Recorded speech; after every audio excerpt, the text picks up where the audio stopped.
കഴിഞ്ഞ ദിവസം തൃശ്ശൂർ അവിടെ ഒരു ഓടയിൽ, വളരെ അടുത്തുള്ള, ഞാൻ രാവിലെ നടക്കാൻ പോയപ്പോഴത്തേനും ഒരു ഓടയിൽ കണ്ട ഒരു മാലിന്യമാണ് ഈ അടുത്ത ഒരു പടം.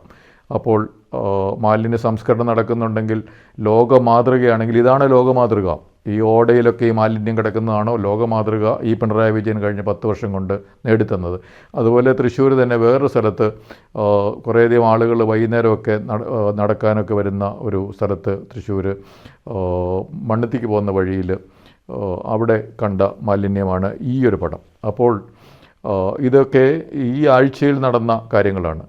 അപ്പോൾ കഴിഞ്ഞ 10 വർഷമായിട്ട് ലോകമാതൃകയാക്കി എന്ന് പറയുന്ന പിണറായി വിജയൻ്റെ മാതൃകകളാണ് ഇത്. അപ്പം വെറും കള്ളം പറയുന്നതിൽ ഒരു നാണവുമില്ലാത്ത മുഖ്യമന്ത്രിയാണ് ശ്രീ പിണറായി വിജയൻ എന്നുള്ളത് അദ്ദേഹം ഈ പരസ്യം റോഡിൻ്റെ സൈഡിൽ വെച്ചിരിക്കുന്നതിലും ഒരു KSRTC ബസ്സിൽ കൂടെ പരസ്യം വെച്ചിരിക്കുന്നതും അത് കേരള സർക്കാരിൻ്റെ ചിലവിലാണ്, നമ്മുടെയൊക്കെ ചിലവിലാണ് ഈ പണി, ഈ കള്ളം പറഞ്ഞ് നടക്കുന്നതെന്നുള്ളതാണ് അടുത്തൊരു കാര്യം.